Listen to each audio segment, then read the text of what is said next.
ഇന്നത്തെ കാലത്ത് കടയിൽ പോയി നമുക്കൊരു സാധനം നല്ലതാണോ മായം ചേർത്തതാണോ എന്നൊക്കെ കണ്ടുപിടിക്കാൻ വലിയ പാടാല്ലേ. ഏത് ബ്രാൻഡാണ് നല്ലത്, ഏത് ബ്രാൻഡാണ് കൊള്ളൂലാത്ത എന്നൊന്നും തിരിച്ചറിയാനേ സാധിക്കില്ല. എന്ന് വെച്ചിട്ട് നമുക്കെല്ലാം വീട്ടിലുണ്ടാക്കാനും പറ്റില്ല. പക്ഷേ നെയ്യുടെ കാര്യം അങ്ങനെയല്ല കേട്ടോ. നെയ്യ് കുട്ടികൾക്ക് ആരോഗ്യത്തിന് വളരെ നല്ലതാണെന്ന് എല്ലാവർക്കും അറിയാമല്ലോ. പക്ഷേ ഇതിലേത് നെയ്യാണ് നല്ലത് എന്നാലോചിച്ച് നിങ്ങളാരും ഇനി അധികം സമയം കളയണ്ട. ഞാൻ നെയ്യ് എളുപ്പത്തിലുണ്ടാക്കാവുന്ന ഒരു സൂത്രവിദ്യ പറഞ്ഞു തരാം. ഇത് ട്രഡീഷണൽ ആയിട്ടുള്ളതല്ല കേട്ടോ, ഒരു പുതിയ മോഡേൺ ടെക്നിക്ക്.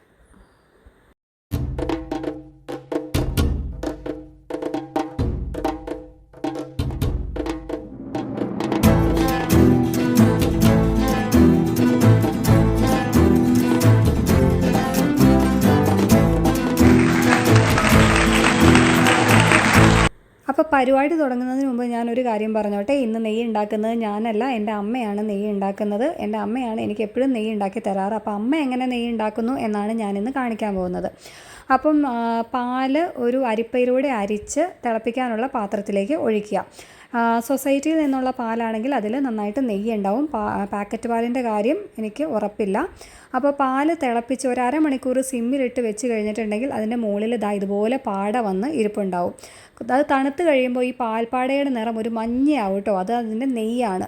എന്നിട്ട് ഈ പാട മാത്രം ഒരു സ്പൂൺ കൊണ്ട് കോരി അരിപ്പയിലേക്ക് ഇട്ട് അത് സൂക്ഷിച്ച് ഫ്രിഡ്ജിൽ സൂക്ഷിച്ച് വെക്കുക. ഇങ്ങനെ 3-4 ദിവസത്തെ നെയ്യ് കൂട്ടി വെച്ച് കഴിഞ്ഞിട്ടുണ്ടെങ്കിൽ നമുക്ക് അത് വെണ്ണ ഉണ്ടാക്കാം. അതിൽ നിന്ന് ബട്ടർ അല്ലെങ്കിൽ വെണ്ണ ഉണ്ടാക്കാം.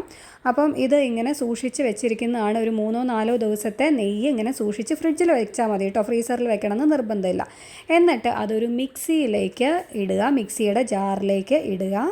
അതിനുശേഷം നമ്മൾ ഒന്ന് അടിച്ചെടുക്കുക. മിക്സിയിൽ ഒന്ന് അടിച്ചെടുക്കുമ്പോൾ അതാ നോക്കിക്ക് ഒരു വെണ്ണ പോലെ ഇരിക്കുന്നുണ്ട്, പക്ഷേ അത് ആയിട്ടില്ല. ഇനി അതിലേക്ക് ഐസ് വാട്ടറാണ് ഒഴിക്കേണ്ടത്. ഐസ് വാട്ടർ ഘട്ടം ഘട്ടമായിട്ട് 1-2 പ്രാവശ്യമായിട്ട് ഒഴിച്ച് അടിക്കുക. അപ്പം അതിൽ നിന്ന് ആ വെണ്ണ നമുക്ക് അത് എടുക്കാൻ പറ്റും. അതിലെ ആ വെള്ളം മാറി ആ വെണ്ണയൊക്കെ മുകളിൽ വന്ന് കിടക്കും. അതിങ്ങനെ കയ്യിൽ വെച്ച് ഉരുട്ടി ഉരുട്ടി എടുത്തു കഴിഞ്ഞാൽ നല്ല പ്യുവറായിട്ടുള്ള വെണ്ണ നമുക്ക് കിട്ടുന്നതായിരിക്കും. ഇത് നമുക്ക് യൂസ് ചെയ്യാം കേട്ടോ ബട്ടറിന് പകരം.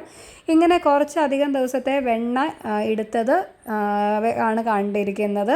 എന്നിട്ട് അത് നമ്മളൊരു പാനിലേക്ക് ഈ വെണ്ണ ഇട്ട് കൊടുക്കുക.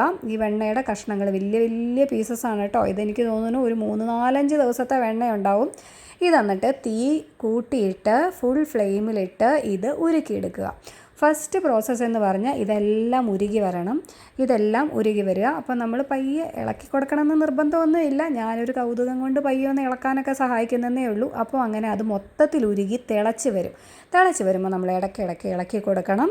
അപ്പോൾ തിളച്ച് വരുമ്പം അതിൻ്റെ നിറം മാറി മാറി വരുന്നത് കണ്ടോ. ആദ്യം ഒരു ലൈറ്റ് യെല്ലോ, പിന്നെ ഒരു ഡാർക്ക് യെല്ലോ, പിന്നെ അത് നെയ്യൊക്കെ തെളിഞ്ഞ് വരും കേട്ടോ. അതിൻ്റെ ഒരു മട്ടൊക്കെ കാണാൻ സാധിക്കും.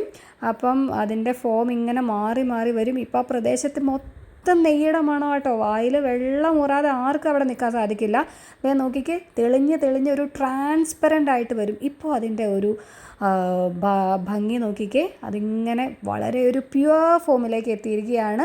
ഇനി നമുക്ക് ചൂടാറിയതിന് ശേഷം ഒരു കുപ്പിയിലേക്ക് അരിച്ചൊഴിക്കുക. കുറച്ച് മട്ടുണ്ടാവാൻ ചാൻസ് ഉണ്ട്, അപ്പം അരിച്ചൊഴിക്കുക. ചില്ലുകുപ്പിയിലേക്ക് ഒഴിക്കുന്നതാവും കൂടുതൽ ഉചിതം. അത് തണുത്ത് കഴിയുമ്പം അതിൻ്റെ നിറമൊക്കെ മാറി ഈ പരുവത്തിലെത്തും. അപ്പോൾ ഇനി ആരും ഇതുപോലെ സൂപ്പർ മാർക്കറ്റിൽ ഏത് നെയ്യാണ് നല്ലതെന്ന് തപ്പി നടക്കരുത് കേട്ടോ. ഇതുപോലെ ശുദ്ധമായിട്ടുള്ള നെയ്യ് നമുക്ക് വളരെ ഈസി ആയിട്ട് വീട്ടിലുണ്ടാക്കാം. നല്ല പാല് വേണമെന്നേ ഉള്ളൂ. പാക്കറ്റ് പാലിൽ നിന്ന് നെയ്യ് എത്രത്തോളം കിട്ടുമെന്ന് എനിക്കറിയില്ല. സൊസൈറ്റിയിൽ നിന്നോ നാടൻ പാലോ ആണെങ്കിൽ ഉറപ്പായിട്ടും നിങ്ങൾക്ക് നല്ല നെയ്യ് ഉണ്ടാക്കാം. കുട്ടികൾക്കെല്ലാം വളരെ ശുദ്ധമായിട്ടുള്ള നെയ്യ് കൊടുക്കാം. 1 സ്പൂൺ നെയ്യ് കുട്ടികൾക്ക് കൊടുക്കുന്നത് ആരോഗ്യത്തിന് വളരെ നല്ലതാണ്. Thank you so much for watching my video. Thank you.